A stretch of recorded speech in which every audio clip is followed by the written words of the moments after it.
ಎಲ್ಲರಿಗೂ ನಮಸ್ಕಾರ. ಮತ್ತು ಇನ್ನೂ ಒಂದೆರಡು ಸಣ್ಣ ಕಥೆಗಳನ್ನು, ಭೋಜರಾಜನ ಕುರಿತಾದಂಥ ಸಣ್ಣ ಕಥೆಗಳನ್ನು ನಾನು ಹೇಳಕತ್ತೀನಿ.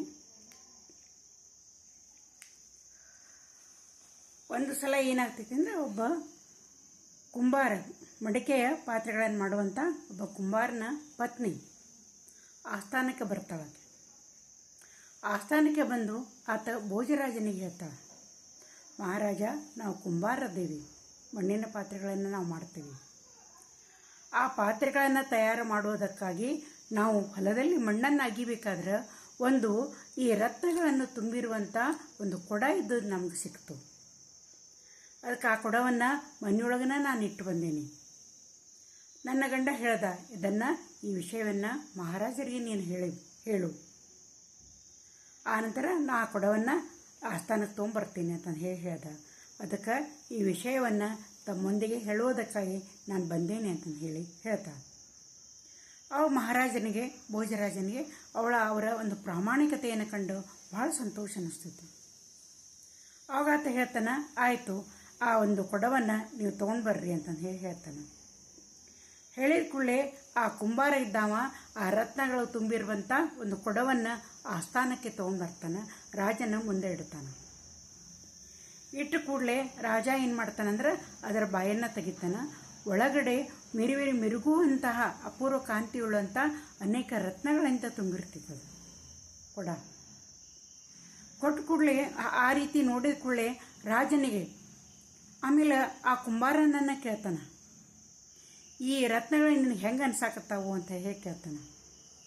ಆ ಕುಂಬಾರ ಹೇಳ್ತಾನೆ, ಈ ರತ್ನಗಳು ನನಗೆ ಆಕಾಶದಲ್ಲಿ ಮಿನುಗುವಂಥ ನಕ್ಷತ್ರಗಳಂಗೆ ಕಾಣಕತ್ತಾವ್ರಿ ಅಂತ ಹೇಳ್ತಾನೆ.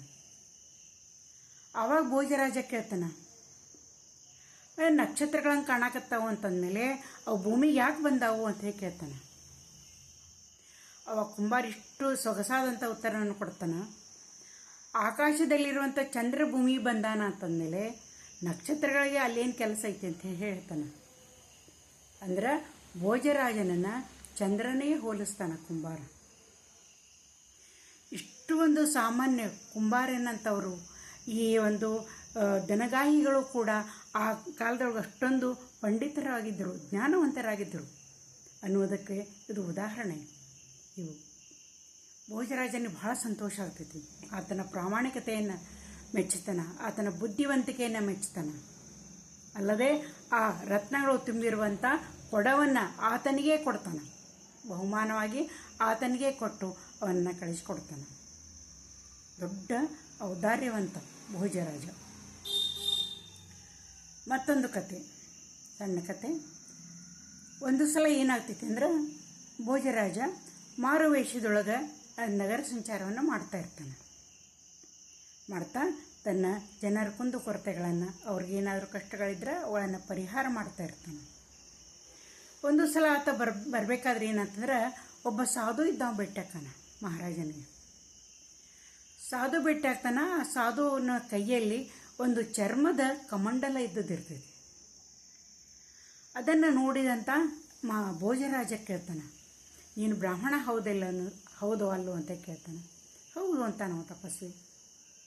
ಅಲ್ಲ, ಚರ್ಮದ ಕಮಂಡಲವನ್ನು ಹಿಡಿದಿಲ್ಲ ನೀನು ನಾಚಿಕೆ ಆಗುವುದಿಲ್ಲ ಏನು ಅಂತ ಕೇಳ್ತಾನೆ.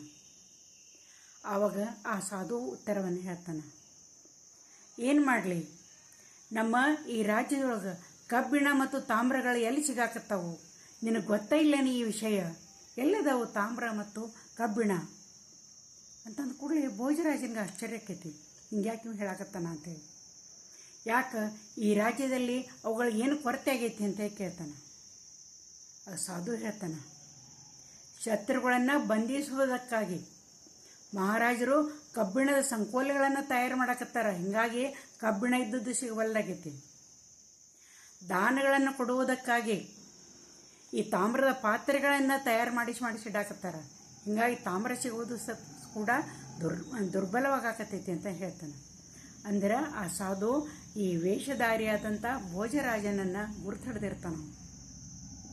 ಆಗ ಭೋಜರಾಜ ಆತನ ಒಂದು ಚಾಣಾಕ್ಷತನವಾದಂಥ ಉತ್ತರಕ್ಕೆ ಮೆಚ್ಚಿ ಒಂದು ಚಿನ್ನದ ಕಮಂಡಲವನ್ನೇ ಆತನಿಗೆ ಕೊಡ್ತಾನೆ, ಆ ಸಾಧುವಿಗೆ ಕೊಡ್ತಾನೆ. ಇಲ್ಲಿಗೆ ಈ ಭೋಜರಾಜನ ಕುರಿತಾದಂಥ ಈ ಸಣ್ಣ ಸಣ್ಣ ಕಥೆಗಳು ಮುಕ್ತಾಯ ಆಗ್ತವೆ. ಇವು ಬಹುಶಃ ನಿಮಗೆಲ್ಲ ಇಷ್ಟ ಆಗುವಂತಂದು ಹೇಳಿ ಅನ್ನಿಸ್ತೈತಿ ನನಗೆ. ಇನ್ನು ಮುಂದಿನ ವಿಡಿಯೋದಿಂದ ಭೋಜರಾಜನಿಗೆ ಒಂದು ವಿಕ್ರಮಾದಿತ್ಯನ ಸಿಂಹಾಸನ ಸಿಗ್ತೈತಿ, ಅದು ಹೆಂಗೆ ಸಿಗ್ತೈತಿ, ಆಮೇಲೆ ಅದು ಯಾವ ರೀತಿ ಇರ್ತೈತಿ ಅನ್ನೋದನ್ನು ನಾನು ಹೇಳ್ತೀನಿ. ಅದರ ಸುತ್ತಲೂ ಇರುವಂಥ 32 ಗೊಂಬೆಗಳು ಅವು ಭೋಜರಾಜನಿಗೆ ವಿಕ್ರಮಾದಿತ್ಯನ ಕುರಿತಾದಂಥ ಕಥೆಗಳನ್ನು ಹೇಳ್ಕೊತ ಬರ್ತವೆ. ಆ ಕಥೆಗಳನ್ನು ಪ್ರತಿದಿನ ಒಂದು ಕಥೆಯನ್ನು ನಾನು ನಿಮಗೆ ಹೇಳ್ತೇನೆ. ಇನ್ನು ಮುಂದಿನ ವಿಡಿಯೋದಿಂದ ಆ 32 ಗೊಂಬೆಗಳ ಕಥೆಗಳನ್ನು ನಾನು ಹೇಳ್ತಾ ಇದ್ದೇನೆ. ಇಲ್ಲಿಗೆ ಈ ವಿಡಿಯೋವನ್ನು ಮುಕ್ತಾಯ ಮಾಡ್ತೇನೆ.